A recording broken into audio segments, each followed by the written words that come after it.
The lawyers made me say what you all know anyways. This podcast does not create a doctor-patient relationship. Please listen to the short, informative disclaimer at the end of this podcast.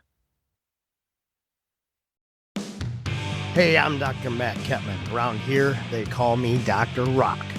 Well, I wish they did, but welcome to Dr. Rock's Family Practice, where we tackle health with straight talk, big laughs, and real solutions.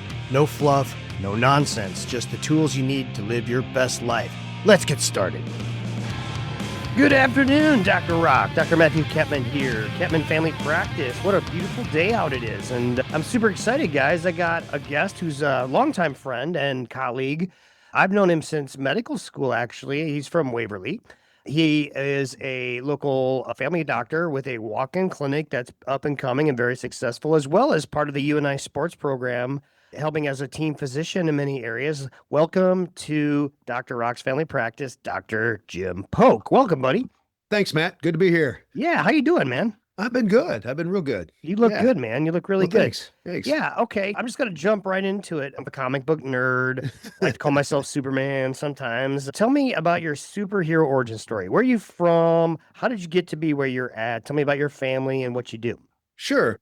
I grew up in Decorah, Iowa, and got interested in first aid and stuff as a lifeguard as a kid and ski patrol and all that. When I graduated from high school, I went to college for all the wrong reasons, beer, baseball, and babes mostly. Nice. And after a year of that, I realized I was wasting my time. Went on to become a paramedic. And then through that, met my wife, started a family, had my paramedic going quite well, doing well with that, and just thought, I think I can do more. So I decided to nickel and dime my undergraduate degree and then went back to medical school, and that's where you and I met.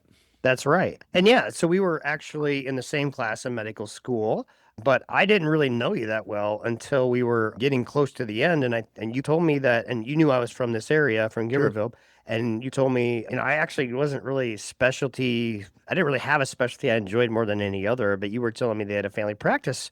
And I knew that they had a family practice residency up here. And I was pretty much sold right there because I want to get back to Waterloo.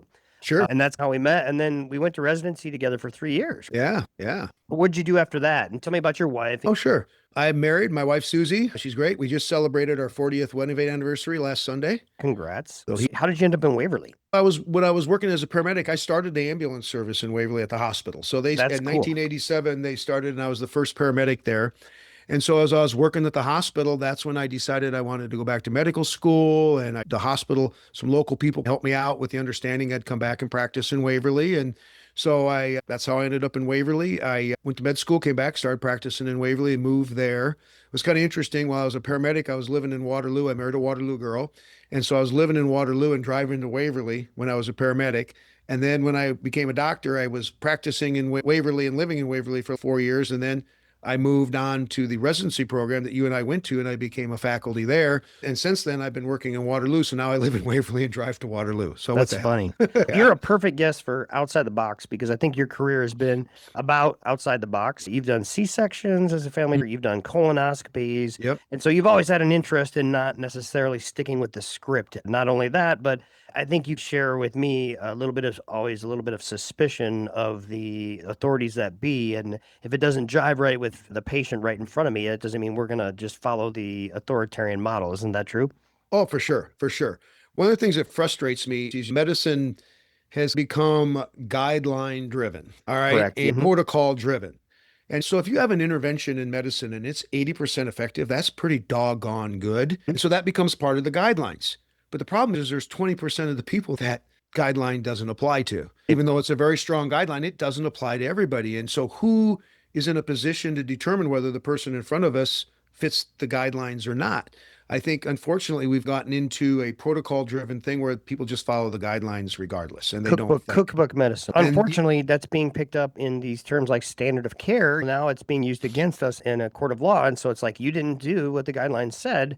Correct. And that can be bad for us and the patient, right? Yeah, it can. My purpose is to take care of the person in front of me, and I'm going to do my best to do that. They would come to my office, and I actually cared for these people. I didn't shun them from coming in my office.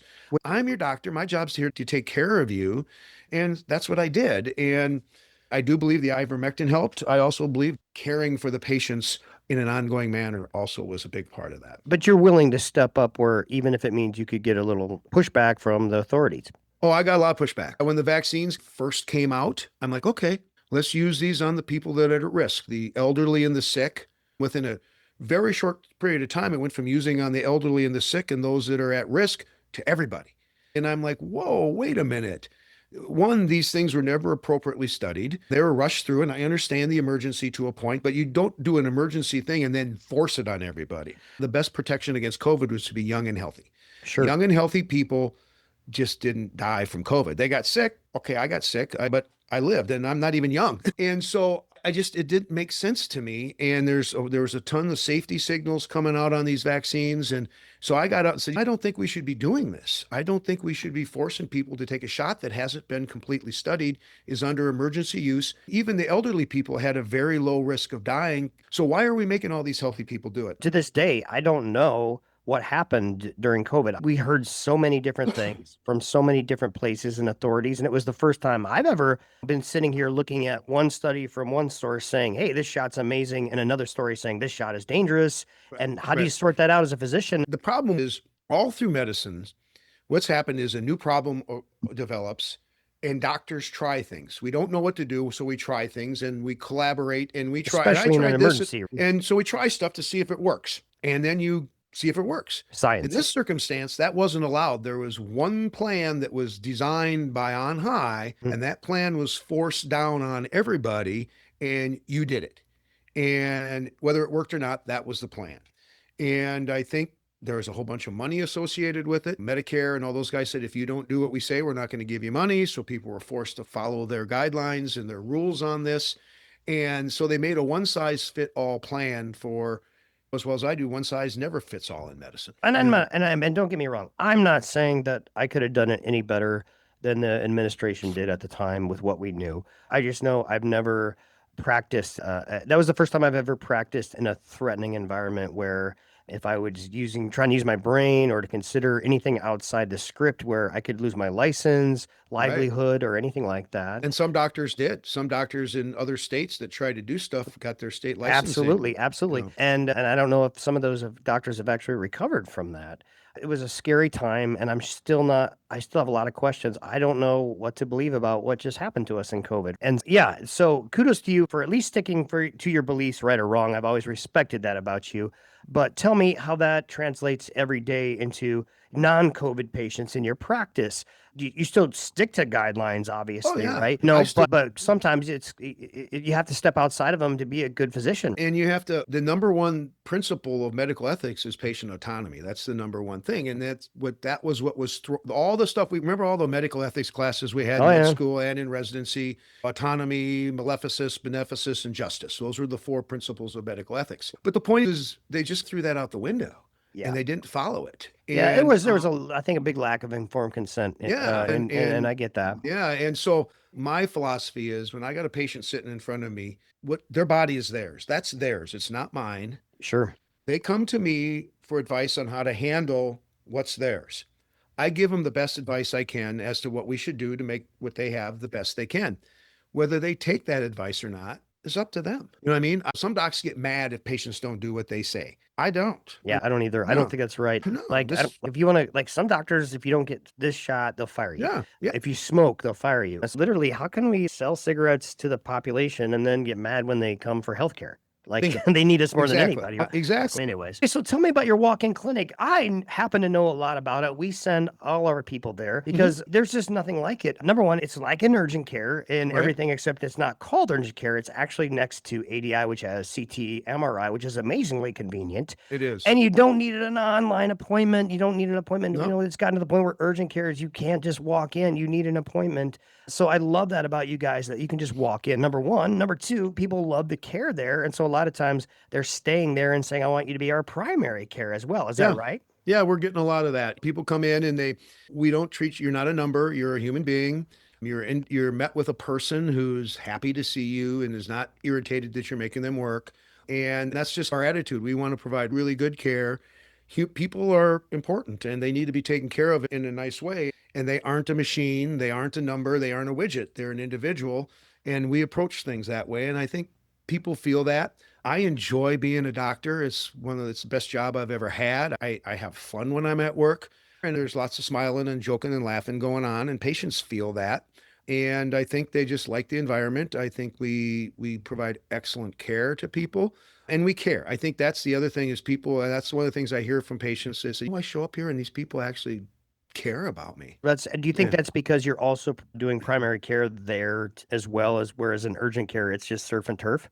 I think so. I think Yeah. there's a component of that. I agree that Plus, I that's a think good. you bring a lot of quality and care to it yourself, and you drive the culture there, right? Yeah, and it's like I said, I got into primary care because I grew up in Decorah, Iowa, and all my docs were primary care docs, and that's what I thought a doctor was, and I still think that's what a doctor is, and that's why I did it. I really like the relationships I have with my patients. So they come in, I know them, and when I was teaching the residents, I would always tell them every visit, take a minute and talk to your patient about something that has nothing to do with their health, has nothing to do with why they're there, only has something to do with who they are.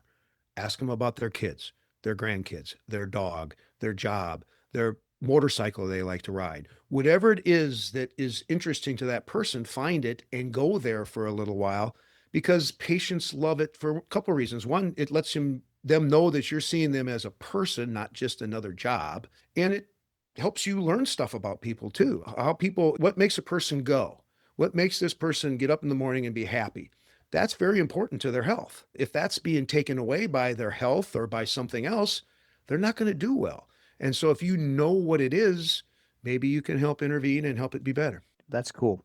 I also think it's really cool that you guys at the walk-in clinic will actually take on medical problems, take on issues. For Yeah. a while there, my patients would go to an urgent care and they'd say, "Hey, I got a blood clot, maybe in my leg, or I have a kidney stone." They'd be like, "We don't do that. You can either go to the ER or you can go to your family doctor." And but they'd still get charged, obviously, and that would make me mad. But you guys actually will say, "No, we'll take care of that. You're here. You're a patient. We're doctors and nurse practitioners and whatnot, so we will take care of you." And so you guys will actually do the extra step and get the ultrasound or get the CAT Mhm. scan. And I think that's what makes you guys stand apart. I wish you guys were so busier, but I guess also it's cool that you're not that quite that busy yet because you're relatively new that people can get in and see you. We have staffing set up so we can handle our urgent care. Sometimes when five people walk in the door at once, someone's going to be waiting a little bit. And Sure, most patients are pretty cool with that. They kind of see when all of a sudden there's a whole bunch of people that walk in at once, then they, for the most part, are like, okay, I'll wait my turn. You know what I sure. mean? And we usually have at least two of us there, me and one of my nurse practitioners or PA. And my schedule's always really full. But most of the nurse practitioners, their schedules have some gaps in them so they can take urgent cares or walk-ins. And then I obviously will take my share of walk-ins too. It actually works really quite well. Okay, Pretty cool. happy with it. Yeah. So, what's your favorite part of medicine? You like start as far as where do you enjoy, what kind of patient do you enjoy taking care of the most? Do you like sports medicine? I really enjoy my sports medicine practice. When I was at the residency program, I really enjoyed being around young doctors and teaching them how to do things. You didn't mention that for a long time you actually weren't part of your own practice. You actually taught residents. For 14 years, I was at the Northeast Iowa Medical Education Foundation Family Practice Residency Program, teaching young doctors how to be doctors.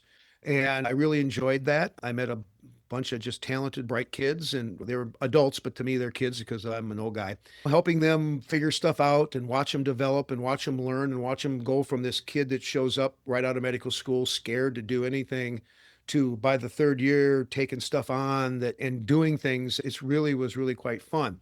It's fun being around excellence, and I see that that's what I'm liking about my UNI sports medicine practice. I'm around a bunch of excellent young kids that are they're working hard as Division I athletes. They're students. They're just fun to be around. They're hardworking, strong kids that are dedicated to what they want to do, and they're excellent. Okay. And they're a better athlete than I ever was. I thought I wanted to be a good athlete, and I was good, but these kids are way better than me, and it's fun to see that. Are you still delivering babies? No, I stopped doing that when I left the residency program five Gotcha. years Do ago. you miss Yeah. that? I do. I don't miss getting called at 2 in the morning and going in and having to do that, but I do miss the whole process of being involved with the mom as she has her baby. There's nothing better than grabbing a baby and handing it to mom and dad. When I first started practicing and delivering babies, there wasn't all these ultrasounds, so everybody didn't know the sex of their baby, and so I really like the fact that I got to announce the sex. It's a boy. It's a Nice. girl. Now they all know before They I all ever know, sure. ever born, so I don't get to do that. I had one circumstance though where a lady, an ultrasound said she was having a girl, and she had this baby boy, this big old baby boy. And I said, "You have a big baby boy?" And they go, "No, it's a girl." I'm like, "No, I know what boys look like. These are boy parts. You have a boy." Nice. And the dad was pretty happy. You liked your OB Yeah, experience. You I also did. worked in a number of emergency rooms, right?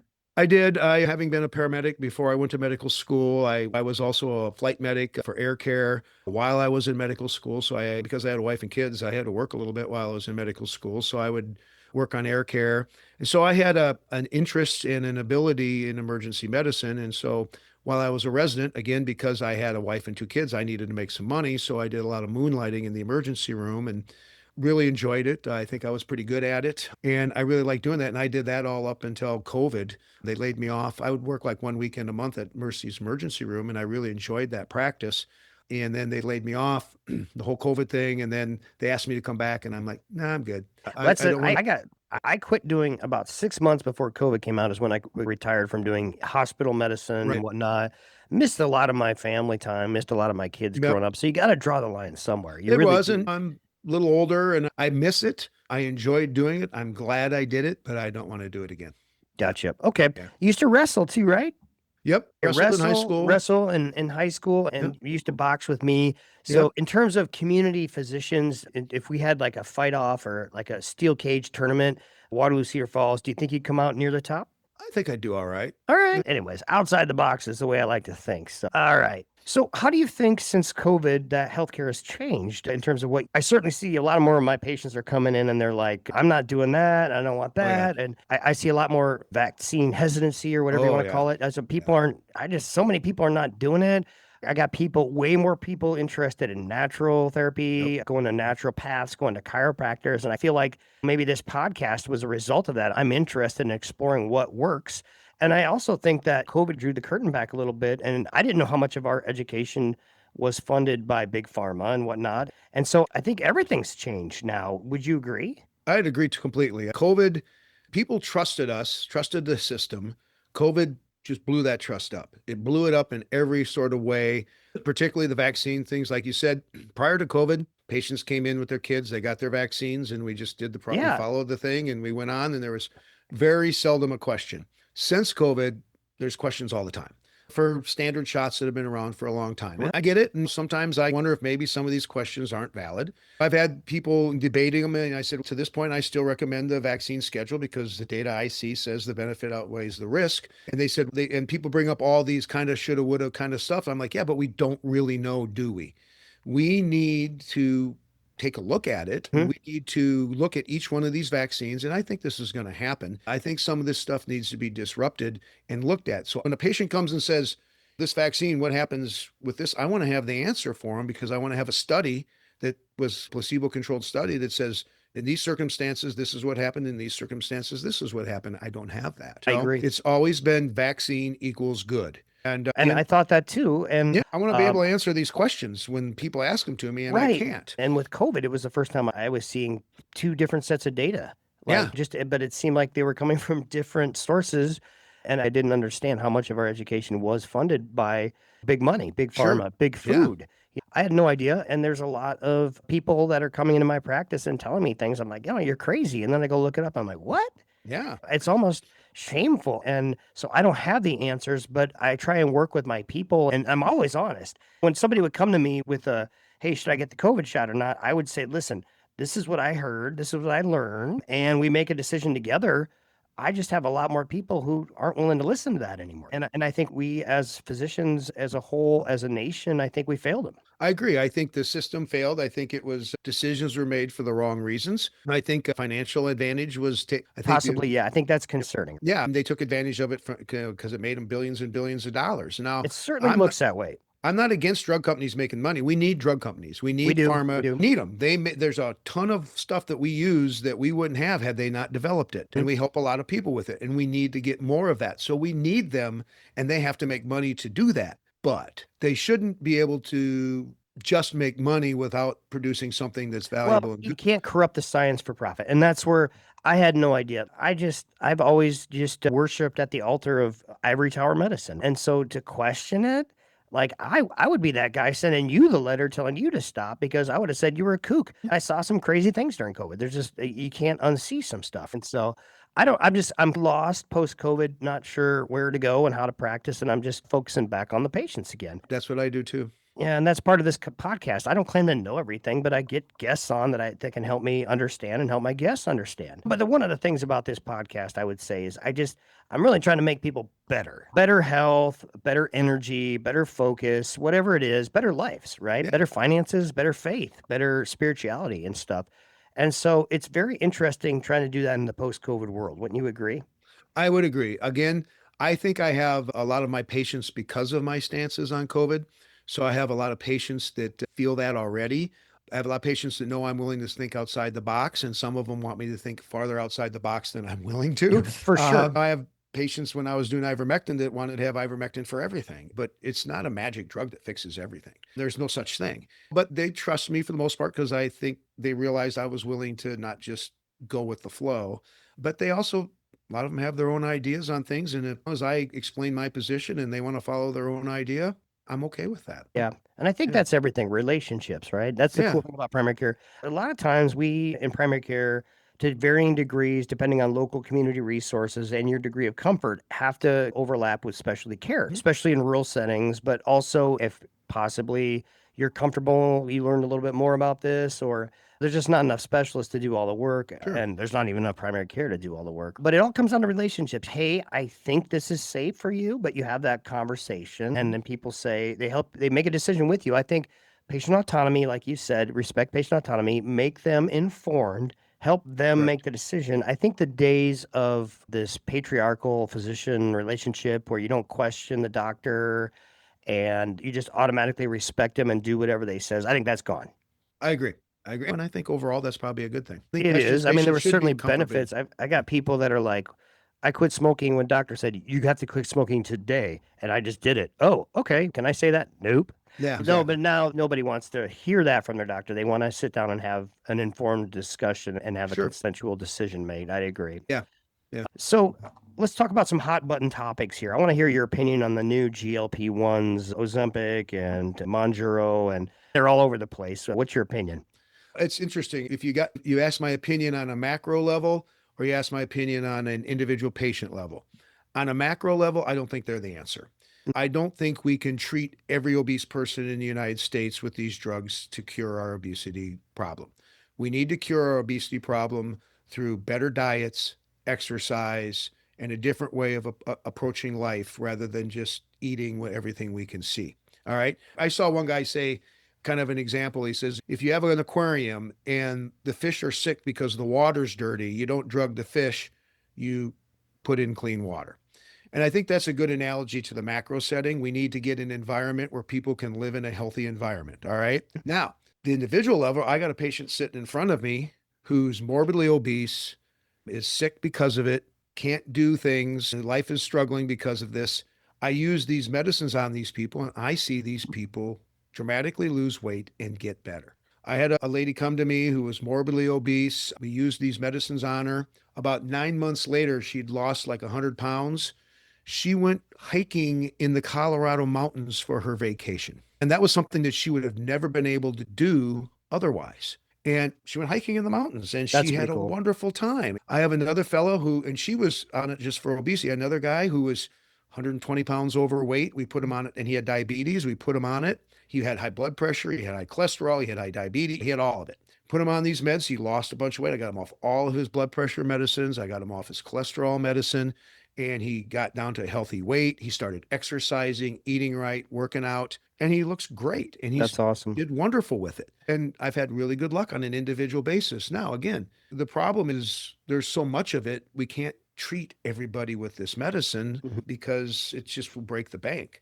And the best way to do it is to not get there in the first place. You know what I Sure. mean? And Sure. how do we as a medical community promote eating correctly, eating good food, exercising? I think exercise is the biggest thing. The part of the problem we're dealing with is the human body wasn't designed to be in a state of perpetual plenty. All Yeah, right. I agree. If you look at human existence over until the last 50 years, really, there was generally a shortage of calories. And so the human body is much better at creating energy than trying to deal with too much energy. And so when you have too much food in you and you're fat, you have too much energy in your body, potential energy, and the body just isn't good at doing that. And because of that, your body thinks you're going to starve tomorrow because it's designed that you're not going to have food rather than you're going to have food. And so it rewards you for eating. And that's why people eat, because they get pleasure from eating. Food tastes good. Why do the high calorie foods taste good? Because your body wants you to eat them because your body thinks you're going to starve and wants you to have the calories. That's Or why because they were sugars, designed that way, and they by were designed that way. by They addictionists, they right? play on, for sure. They've been designed to play on that predilection. You were designed, you eat all the food in front of you because your body thinks you're not going to have that food tomorrow. So it rewards you for eating. So there's basic biology that drives us to eat more than we should when we can, because again, our biology is based on us not having it tomorrow, but we do. The other thing is, in the past, to get food and get energy, you had to go out and do something to get it. Now all you do is go and a whole bunch of food shows up and you don't have to do a damn thing for it. You can just get food without doing anything. And so we don't move to get food. We know we just don't move. And God designed God designed us to be upright and moving around. And if we aren't doing that, we're dying. Interesting. You said God. Are you Christian or what are you? I'm a Christian. Good for you. All right, good for you. Hey, is it true that you're a musician? I already know the answer, but yeah, I'm in this band that they go out and have some fun. But yes, we don't. Yeah, so we do have a good time. So we have a disco band. There's 12 of us now. Yeah, 11, 12, depends on who shows up. Yeah, I've been posting some of my metal music originals and whatnot, but we also have 5 doctors.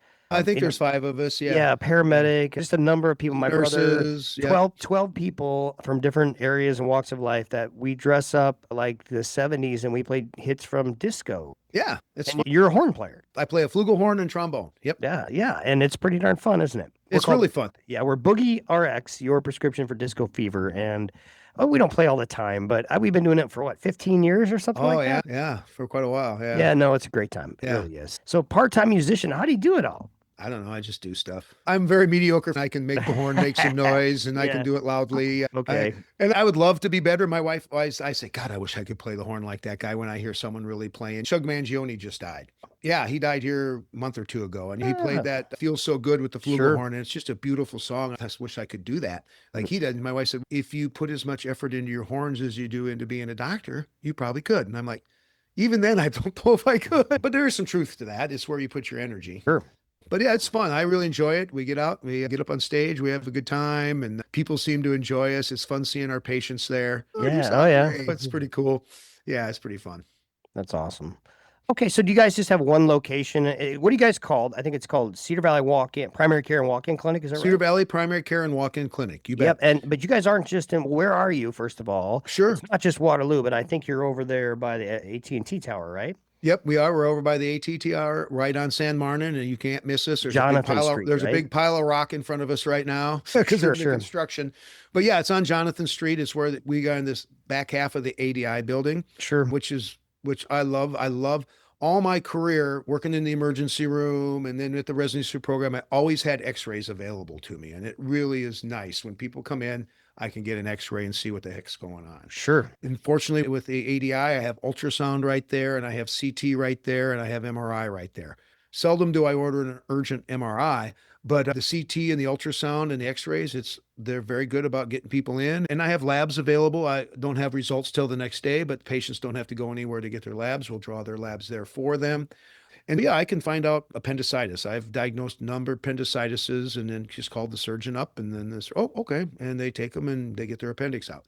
Nice. So it's nice. And patients will have their answers right then rather than waiting. Are you guys open 7 days a week? We are. We're open 7 days a week. And it's been good. We're open, like I said, on weekends. And it's nice. And we even take scheduled appointments on the weekends and the evenings as well. Okay. And you guys are taking new patients, not just walk-in patients. You can go there no matter who your doctor is. You can go there like an urgent care, but you also are taking people for primary care that want to establish with you. You bet. We have openings for primary care. Anybody that wants to establish with us for their primary care, we're here. We've Okay. got openings. We're taking patients all the time. And I think you guys are successful. So you guys are expanding into other communities, I've heard, right? Correct. We have two outreach clinics. We have a clinic in Parkersburg, Yep. on the right on Main Street in Parkersburg. I think it's Second Street, but it's the main drag of Parkersburg.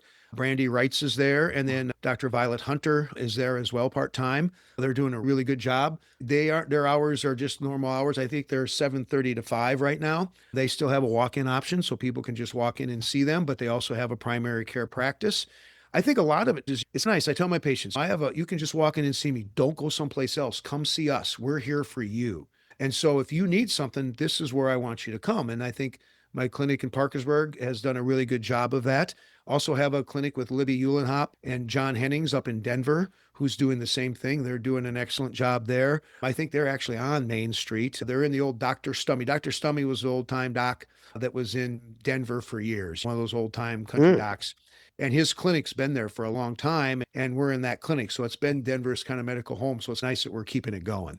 And Libby's up there, Libby Eulenhop's up there, and John Hennings is up there. And same thing, we do scheduled visits, but we also take walk-ins. And we want that to be the medical home. I really bought into it because I believe in having a medical home, having a place where you go where they know you and they can take care of you and care about you. But the whole formal medical home thing turned into checking a bunch of boxes and filling in a bunch of forms and making sure. Legislating healthcare quality can't be done. Bingo. Yeah, and expensive. It didn't save any costs. And No. then, why do And you yet, think, why is medicine so expensive? Why is healthcare so expensive? I know we're uncovering a lot of big pharma and whatnot, but I think you told me a stat one time about administration. I remember this conversation. There was at one point like doctors' salaries, and it have been flat for the last 30 years, or even in some cases like primary care gone down.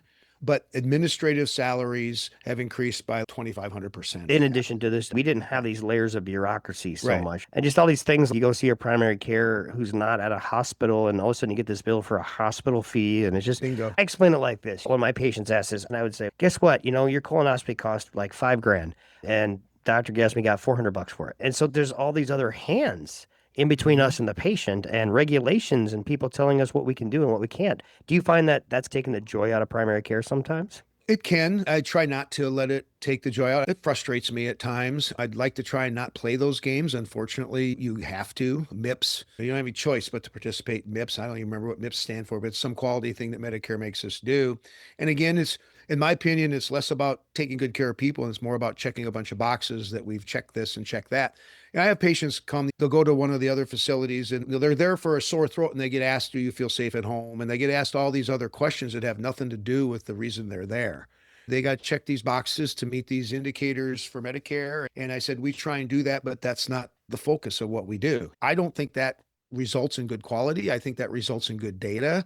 I think it results in checking a box and getting paid for it. Yeah. Obviously, need to get paid and want to get paid, but I just want to take care of the patient and I don't want to have to. I don't think checking a bunch of boxes and asking a bunch of questions that aren't germane to the reason they're there takes care of them. I I just don't agree. think it does. Yeah. And you're also, like myself, one of the very last primary care doctors trying to make it in primary care, not as part of a hospital organization. We're one of the last few private practices. Correct. Do you find it hard to make a buck? Yeah, it's difficult. The margins in family practice are very low, and the Huge. overhead's huge. I have to have nurses that can communicate with my patients and do the number of things we need to do. I have to have a receptionist. I don't have a machine answering my phone. I have a human being answering my phone. So yeah, it's expensive to do it. People say, "Holy crying out loud! I saw you for 15 minutes. I got a $200 bill." Yeah, how much of that goes in my pocket? $5. Right. I don't know. Not much. And the other thing is, I get a $200 bill, and the insurance pays me $94 or something. So it's tough. It's tough, and then people get frustrated because doctors turn into assembly lines. The system kind of forces that on us. If we have to see so many patients in a day to pay the bills, and I try to do it in a way that isn't rushed and isn't shorting people on time. But sometimes I have to. Well, you and I both tried to change that. We tried to do direct primary Right, care at one time where we were just, hey, pay us whatever it was, $70 a month, right. and we won't deal with insurance, and you can have unlimited visits. And we were trying to stock meds, and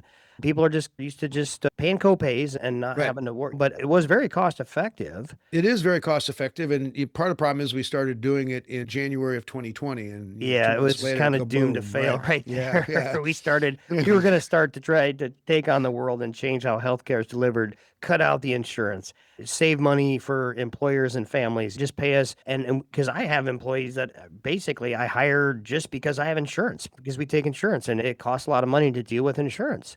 it And so we does. were going to try and cut out the middleman, but it just didn't work out. Are you still doing it? I do it. I still have direct primary care that I provide to my patients. It's a small part of my practice, but there's quite a few people who are still interested in that model. It works for them. They have people with a high deductible plan, or people like in these health ministries where there's a high deductible.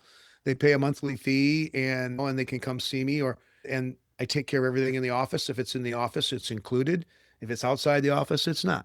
Right. We have cash pay for labs, so it's amazing if you pay cash for stuff, how much less it actually costs Are running you through the kidding? insurance company. Yeah, it's tough. It's really tough to just the administrative burden. There's a reason that a lot of people aren't going into primary care is because the administrative burden is so high. When I was in medical school, they were discouraging us. The overall medical school is like, you need to go into primary care. We're desperate for primary care. Right. But then you do your specialty rotations. They're like, you're stupid if you go into primary care. You're not going to make any money and you're going to go broke and you're going to be on call all the time. You're never going to know what you're talking about because you have to be an expert on every single thing and you'll just never be comfortable. And do you find that's true? I guess to a point, I experienced a lot of the same stuff. One of the things that frustrated me the most in medical school is that people say, "You're pretty smart. Why are you going into primary care?" Mhm. But the point is, really, if you just look at it from a broad spectrum, if you are going to manage multiple wide-ranging things, you have to be smarter.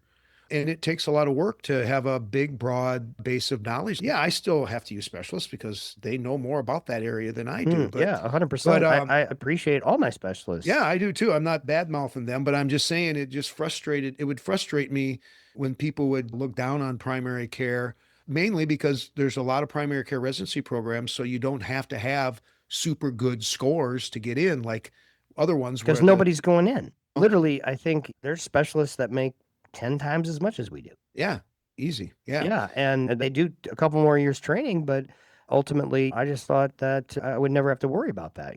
I didn't want to And work for a system for very long. I didn't like being told how to practice. sure. And I don't know. I go back. I remember when I was working as a paramedic making 18 grand a year and I thought I had it made. And if you'd have told me when I came out of high school that I would be making the money I am now and living the way I am now, I'd say, yeah, give it to me. So I'm not I going to don't think I'd complain. change. I don't think I'd Yeah, go, no, I'm you happy know, in my practice. I too. I just, Obviously, I'd like to have more money. Everybody would, but I'm sure. I'm Yeah. happy. It was fun. Besides, I have way too many relationships and success stories and Hmm. miracles that have happened, either that God let me do, or He worked through Sure, me or around me to be a part sure. of. And I've been part of some super privileged moments, like deathbed moments with Yep, families that just yep, privileged to be trusted to be there. yep. To when I used to deliver babies, that was amazing as well. Hmm. And so I wouldn't change a thing, but man, I sometimes wish it was easier. I agree with you on that. I agree. You said it exactly. Delivering babies is awesome. Coming from a paramedic ER background, I saw a lot of really horrible deaths. You know what I mean? Just people just can die in just really bad ways. But I always, when I was in medicine, who would want to be an oncologist? Who would want to do that kind of stuff? But as I got into practice and started realizing that dying is part of being alive, and part of my job is in helping people live is to help them die when the time comes. I've actually, not, I'm going to say I like it, but I've got a lot of fulfillment out of doing that. Making sure that this person doesn't end up, who's dying of cancer, doesn't end up in a panic rush to the emergency room with people doing CPR and putting tubes in them when they're going to die anyway. I've seen that happen too many times. I don't want that to happen to my patient. If they're sick and dying and there's no recovery, let's help them do that in a way that's controlled Oh, I and agree. Oh, peaceful yeah. No, I know. I just and lost my father.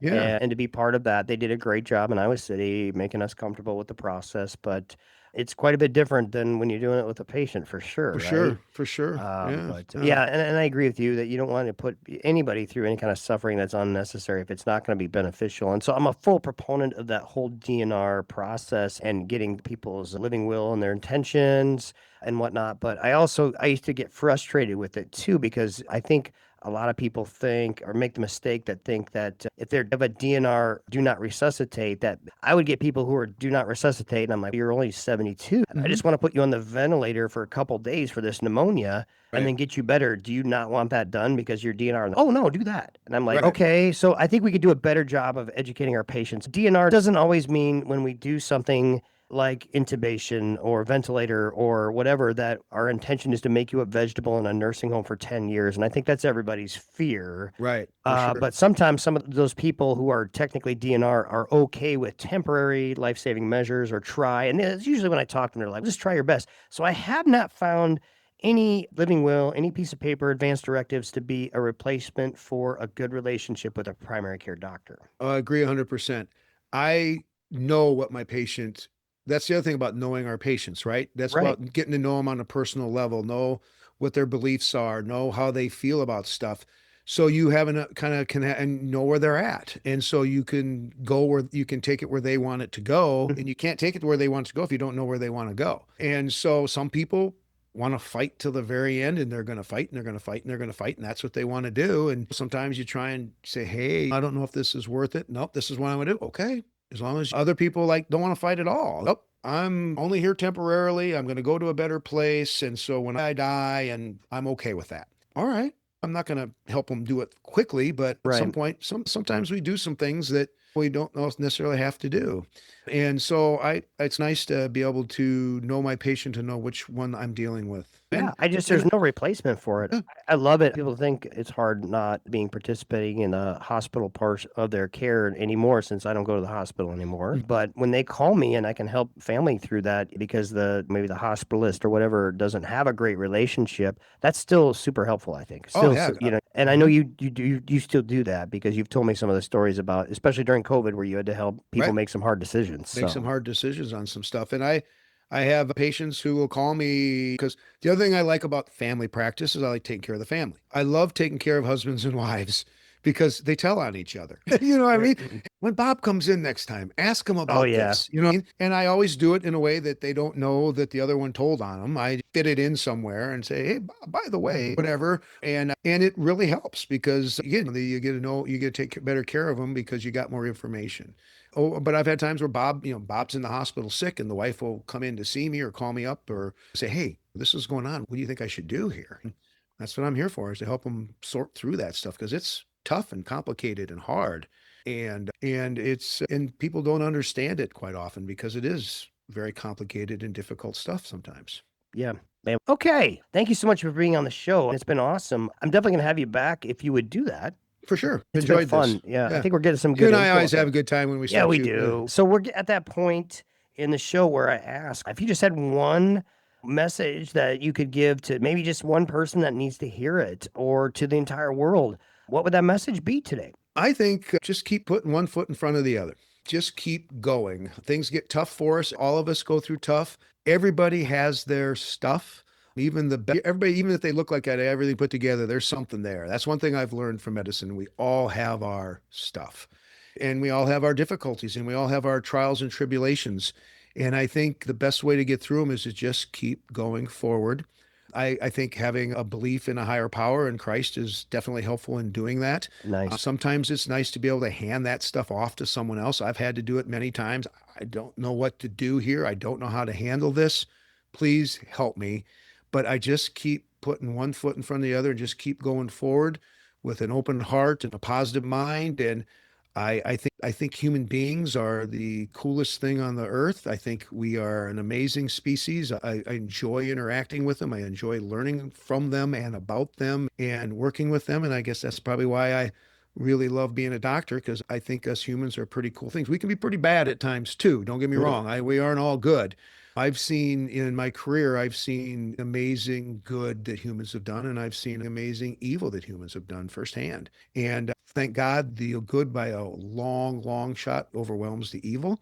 But I think just keep positive, believe in the Lord, and keep moving forward. Amen. Hey, I love it. Dr. Poock, thank you for being on Dr. Rock's podcast here. You are a credit to the community. I want to thank you for your service, both as a doctor to Waterloo, Cedar Falls, and Iowa, but also to your patients, and for just being a hell of a guy. Thanks for being on the show. Appreciate it, Matt. I thank you, and I think the same of you. I'm very happy with our friendship, and I Me too. plan on it continuing for a long time. Amen.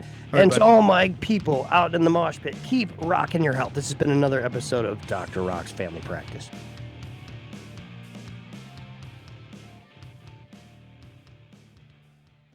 The information provided on this podcast is for educational and informational purposes only.